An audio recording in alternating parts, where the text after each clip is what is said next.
The big story that's coming in from Afghanistan, the Taliban have made it very clear Afghanistan under them will not be a democracy. In the Islamic Emirate of Afghanistan, there will be a strict Sharia, Islamic law of Sharia.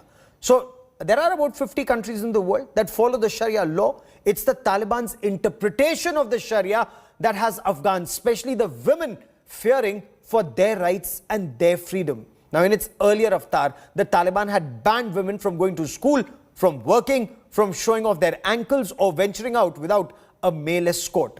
Will Taliban 2.0 be any different? Burqa or death? The choice is very real, as both have returned to Afghanistan with a vengeance. The Taliban are back, 20 years after they had been evicted from power. And the Afghan women had revealed their faces to breathe in the air of freedom.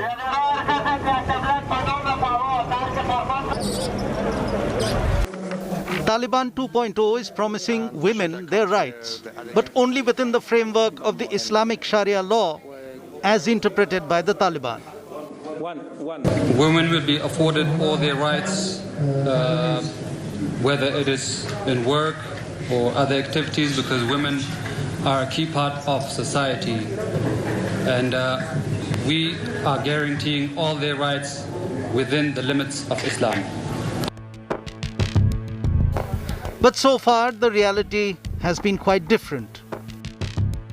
Pictures of women at Kabul beauty salons have been painted over. While Taliban spokesperson appeared on television to be interviewed by a female presenter, women journalists across networks have been asked to stay at home. मैं office गई और जब मैं office पहुंची उधर मुझसे कहा गया कि आप घर जाना ऑफिस में अलाउड नहीं है. मैंने पूछा क्यों अलाउड नहीं है. उन्होंने कहा कि निजाम बदल गया है और आप इस दिन के बाद नहीं कर सकती, जॉब आप चेंज नहीं कर सकते. I had a meeting with the new leader that he is from Taliban. They said for us now you might wait because we didn't decide that can a woman work or not in TV. So a few days you must be at home. The former captain of the women's soccer team, Khalida Popal, has urged female players to burn their kits, delete their social media profiles and photos to protect themselves from the ruling regime. I've been encouraging all these young women and girls in my country to be the voice for voiceless, to stand strong, to be bold, to be visible. Today, I'm calling them and telling them, take down their names, remove their identities, take down their photos for their safety. Even I'm telling them to burn down or get rid of your national team uniform. And that is painful for me. In the 1990s, when the Taliban had been the masters of Afghanistan, there were strict rules that concerned anyone born a woman. The Taliban enforced their version of what they considered strict Sharia, or law according to Islam. Taliban's assault on women began almost immediately after they took power. They closed the women's university and forced all women to quit their jobs.